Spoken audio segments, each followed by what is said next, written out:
पाजी अभी अभी लेटेस्ट कंट्रोवर्सी कौन सी चल रही है या कौन सी आने वाली है? एक बार बेचारा एक बंदा कार से टकराया, बाइक वाला। हमने उसको उठाया, राहुल भाई नाल था मेरे साथ, हॉस्पिटल ले गए, उसको बचाया, लड़का बच गया और पैसे भी उससे दिलवाए जिससे मर्सिडीज से उसका एक्सीडेंट हुआ। न्यूज़ आई, मिका सिंह ने हमर से उड़ा दिया। तो कई बार इस बात पे बड़ा गुस्सा आता है।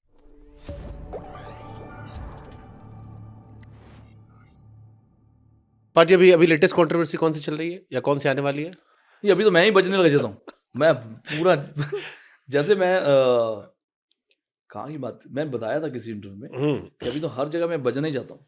एक बार बेचारा एक बंदा कार से टकराया, बाइक वाला। तो मर्सिडीज की मैंने चाबी भी निकाल दी कि भाग ना जाए। हमने उसको उठाया, राहुल भाई नाल था मेरे साथ। हमने उस बेचारे को उठा के हॉस्पिटल ले गए, उसको बचाया, लड़का बच गया और पैसे भी उससे दिलवाए जिससे मर्सिडीज से उसका एक्सीडेंट हुआ। न्यूज़ आई, मिका सिंह ने हमर से उड़ा दिया। तो कई बार इस बात पे बड़ा गुस्सा आता है कि जो चीज़ आपकी है या नहीं है। पूरी इतनी बड़ी मेरी हमर छाप थी, जो कि मेरी हमर नहीं भी थी, कि इसने एक बंदे को मारा, वो मर गया, वो बच गया। अच्छा, वो हिट एंड रन वाला, हिट एंड रन, जिसमें मेरा है ही नहीं कोई काम। ऑटो रिक्शा को टक्कर मार एक ने मारी तो उसका नाम नहीं लूंगा, जो जिसने हिट एंड रन किया। अब हम कोई भी घूमेगी, उनको लगता है मिका सिंह की गाड़ी हो। नहीं, वो भी नहीं, जहां आप जा रहे हो आप गलत जगह पहुंच रहे हो। मैं समझ गया। तो कोई बंदा था, किसी जिम का वो ऑनर है, उसने पता नहीं कोई ऑर्डर उड़ा दिया। तो न्यूज़ आ रही है और देखो इतना पैसा खिला दिया मिका सिंह ने पुलिस में कि इसको किसी ने गिरफ्तार नहीं करा। मैं सोच रहा कब मैंने, मेरी रेड कलर की तो पहली बात तो गाड़ी नहीं है। तो अगर हम इस चीज़ को क्लियर भी करना चाहेंगे तब भी आपको गाली पड़ेंगी। हाँ, बट तो बेटर है लेट इट गो, होने दो। बट जैसे कई सारी जैसे चलो इसमें आपकी कंट्रोवर्सी में यस नो खेल लेते हैं कि ये हाँ। अच्छी थी या बुरी थी या होनी चाहिए थी नहीं होनी चाहिए थी। मैं ये कर लेता हूँ, यस नो हम फिर से उठा लेते हैं। सोनू निगम से फाइट होनी चाहिए थी नहीं होनी चाहिए थी? नहीं होनी चाहिए थी। नो। कनिका कपूर को बीवी बोल देना सही था गलत था? वो कंट्रोवर्सी थी ही नहीं। अब फिर भी लोगों ने कहा कनिका कपूर मिका पाजी की थोड़ा सा। हाँ, पर तभी उसकी शादी नहीं हुई थी ना यार। वह ना, कनिका कपूर को मैंने बोला, दिल से बोला, बहुत ही सुंदर वो सिंगर है और मेरी प्यारी फ्रेंड बड़ी चिट्टिया कर उसमें मैं बताता हूँ मेन भाई, कभी मैंने बात नहीं बताई। मैं कनिका के साथ हमारी हेलो आई थी। तो मैं वॉक कर रहा था मेरी बिल्डिंग में, कोविड चल रहा था, फ़ोन पे बात होती रहती हमारी। तो मुझे कनिका बोलते, मैंने कभी नहीं बताया, कहती भाई कुछ धमाका नहीं हो रहा। मैं जब धमाका होगा ना तो पता चल जाएगा। धमाका हो गया वो धमाका हुआ कोविड में। सबसे पहले मैसेज मुझे आया कि मैं क्या करूं, क्योंकि मैं देखो कंट्रोवर्सी का तो किंग मैं ही हूं ना, बादशाह हूं मैं, सबको बेचारे को अकल देता हूं, कंट्रोल करो, क्या करो, क्या करना चाहिए। मैं क्या, कोई बात नहीं। 47,000 गालियां पड़ी उसको उसके एक के ऊपर। तो मैं क्या, इसको खुशी मनाओ कि आज तक इतने कमेंट्स आए नहीं आए, कोई बात नहीं, अभी तुम्हारा टाइम चल रहा है, लोग भूल भी जाएंगे। बट ये मोमेंट एंजॉय करो, कोई बात नहीं, इसमें तुमने कोई जानबूझ के तो नहीं करा ना। अब कंट्रोवर्सी क्या है, बिना बात पे होगी तुम्हारे पे। बट कई बार तो जैसे जान के बात, जैसे डॉक्टर को थप्पड़ आपने दे दिया था स्टेज पे। यार वो बेचारे डॉक्टर साहब था ही, और डॉक्टर भी नहीं था, वो भी मेडिकल स्टूडेंट ही था। तो वो गर्ल्स की तरफ जा रहा था बार बार। मैंने बोला यार ये लाइन जेंट्स की है, ये गर्ल्स। फिर आपने कहा गलती मुझसे हुई थी, स्टेज पे नहीं मारना चाहिए था, नीचे मारना चाहिए था। हाँ, पर मारना नहीं चाहिए। अब क्या हो गया कि अभी मार मार के भी हम थक गए। तो हम कहाँ थे पहले, वापस आओ ये कंट्रोवर्सी पे। हाँ, पहली वाली क्या थी, कनिका कपूर की। हाँ, तो मैंने बड़ी कनिका मजेदार कपूर, बता रहा था। अब मैंने उनसे बात चल रही है, तो इधर मैं घूम रहा था अपनी बिल्डिंग में, और आयुष कुमार, हम एक जगह पे थे कि हम बाहर नहीं जाएंगे, सोसाइटी के अंदर ही रहेंगे। तो मैं उससे हाथ मिलाया, उससे आयुष्मान से। मुझे तीसरे दिन फोन करता कि भाई आप कनिका को मिले थे।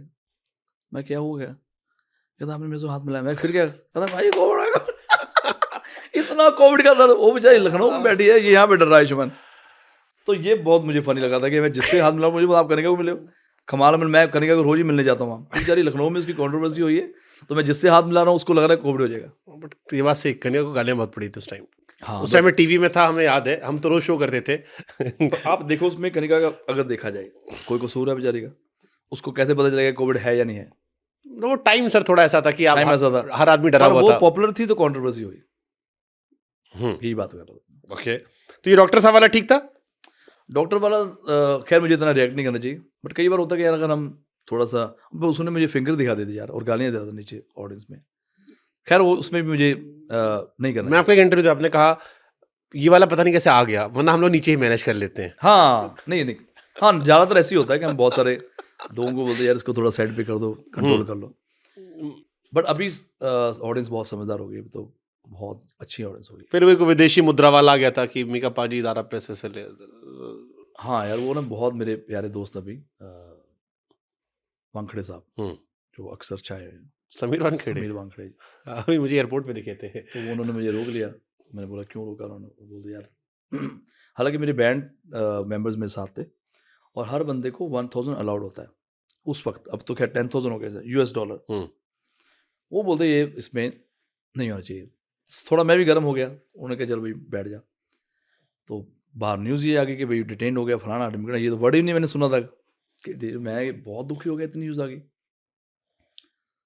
तो फिर बहुत थोड़ी एक दूसरे, तो मैंने फिर एक ट्वीट भी करा था, शायद कहीं आपको मिल जाएगा। मैं बहुत गुस्से में आ गया था तभी, क्योंकि मुझे लगता था कि मैं कस्टम्स के लिए बहुत सारे शोज़ करता था तभी। तो समीर जी तभी कस्टम में थे। तो फिर मैंने ट्वीट करा भी मैं आ रहा हूँ, $2 लाख लेके आ रहा हूँ, catch me if you can.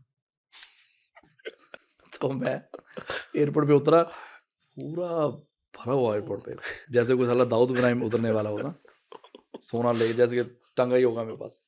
मैं तो वैसे ही मार दिया ट्वीट, आगे इधर आओ, साइड पे आओ, साइड पे आओ। तो मैंने उनको बोला कि यार आपको लग रहा है कि मैं $2 लाख लेके आया हूँ और लाऊंगा तो लेके आऊंगा। और मैं इतना बेवकूफ़ थोड़ी हूँ, मैं कुछ भी बोलूँगा मेरी बात मानोगे भाई? मैं वैसे ही मजाक कर रहा था। तो मैंने, मुझे याद है ब्लू लेबल की मैंने 2 बॉटल्स ली थी। तो उन्होंने बोला इसको इस पे लगाओ, इसमें कस्टम लगाओ। तो फिर उसके बाद वो चले गए, पता नहीं कहीं और चले गए। फिर उन्होंने वहाँ भी मुझे बुलाया, फिर हम बहुत अच्छे दोस्त बन गए। सो ये मेरी कहानी है। तो कभी साइड में कोई पूछते नहीं हो? नहीं फिर मैं कुछ ऐसे होता नहीं है। एक्साइड में बुलाया था उन्होंने मुझे, तभी एक्साइड में चले गए। तो बहुत सारे उन्होंने सेलिब्रिटीज़ को बुलाया था, उनमें से एक मैं भी था। फिर वो एक जो पाकिस्तान वाली चलती है, बड़े लोगों ने आपकी हाँ। उस पे पैट्रियटिज्म पे सवाल खड़े कर दिए कि उरी हमला हुआ तो उसके बावजूद आप पाकिस्तान चले गए। हाँ, ये पता नहीं, देखो मैं वही तो कह रहा हूँ, जब आप पॉपुलर हो, अब लोग बेचारे इतना कुछ करते हैं कि हम, अब दिलजीत की मूवी में पाकिस्तानी कोई हीरोइन आ रही, पता नहीं आ रही नहीं आ रही, कोई कॉन्ट्रोवर्सी नहीं है। इसमें भी 2 कलाकार हैं, पॉपुलर नहीं। कई लोग ग्रेट सिंगर हैं, कई लोग पॉपुलर सिंगर हैं, तो फ़र्क पड़ता है कि किस पे मज़ा आएगा उनको बात करके। तो उसके अलावा अभी हनी सिंह आतिफ के साथ कोई गाना कर रहा है, सब शांत रहेंगे। किसी को अगर मैं कुछ करूँगा तो उनको लगता है हाँ यार यहाँ से चिंगारी उठेगी। तो अगर मैं गया हूँ, मैं वीज़ा लेके गया हूँ और मैं जो भी पैसे कमा के आऊँ वो उसमें जाएंगे, अपना उसका टैक्स पे करूँगा। पर ये कौन से लोग यहाँ पर बैन वैन क्यों लगाने की बात शुरू हुई थी? और सडनली, और दूसरा अक्सर हम अभी ननकाना साहब जाते हैं तो उस पर तो पाकिस्तान जाने के लिए बैन नहीं होना चाहिए। पाकिस्तान शोज़ के लिए आपने कहा कि नहीं होना चाहिए, ठीक है नहीं करेंगे आगे से, बट उसके लिए गवर्नमेंट कुछ नहीं कह रही। तो ये कौन सी जनता जो सडनली ठाठा तुम्हारे पे गालियाँ ठोक देती बैठ के, ये नहीं आज तक समझ आया। आपको क्यों लोग टारगेट करते हैं फिर? आपके हर, क्योंकि आपकी हर बात खबर बन जाती बिकॉज है। मैं सबका फेवरेट हूँ, मुझे कहते हैं यार हमारी तरफ ध्यान दे दो भाई, तो फिर मैं ध्यान देता हूँ, फिर कहते ठीक है तू सही है, आई गेस यही होता होगा। या क्योंकि आप रिएक्ट कर देते हो? रिएक्ट तो मैंने करा ही नहीं। मैं तो जो इनफैक्ट जो कोई एक एसोसिएशन थी मुंबई की, वहाँ भी मैं उनको मिलने गया हूँ। उन्होंने बोला यार देश को सॉरी, मैं कहा ठीक है देश को सॉरी बोल देते हैं, पर मुद्दा तो पता चले कि मैंने किया क्या है। तो बहुत ज़्यादा तभी हो गया था, इसको बैन कर दो वो। मैं एक लास्ट सेगमेंट है, मैं आपके गाने लूंगा, 2 नाम लूंगा। हाँ। आपको उनमें से एक चूज करना, आपका फेवरेट गाना कौन सा है? अखियों से गोली मारे, ओए लकी लकी ओए। इन दोनों में से ज़्यादा मेरा जो फेवरेट है वो है सुबह होने ना दे। सर क्या गाना था?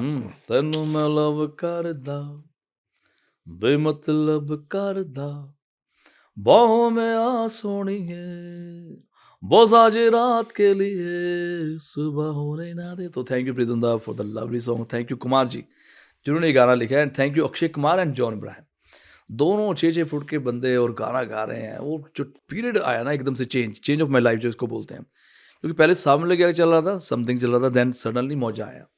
मौजा के 5 साल बाद एक सुबह होना दे 2011 में गाना आता है, बिल्कुल ही। तो मेरे ख्याल से अभी भी गा देते हो तो लोग झूम जाते होंगे, पागल होते होंगे। मैं हाँ, वो गाना आज पता नहीं कितने साल हो गए इस गाना को, मतलब 2011 में आया तो कितने साल हो गए, 13 साल हो गए। इस फिल्म में कुछ वाइब थी, ये पूरी मूवी बहुत कमाल की जिस तरह से पिक्चराइज किया गया था अक्षय और जॉन को, मुझे लगता है उसने 4 चांद लगा दिए। और लकी उस गाने में मैं अकेला ही सिंगर हूँ, 2 सिंगर नहीं है, और उसमें जॉन एंड अक्षय दोनों उस वॉइस पे डांस कर रहे हैं। बट शुरुआत क्योंकि आपकी होती है ना। उसमें शुरुआत एक और बंदे की भी थी। हाँ, यो हनी सिंगर हमको कहते सुपरमैन ऑन कर लो handy can for me AM to PM, ये लाइंस हनी सिंह की, कभी बेचारा बताता नहीं हूँ।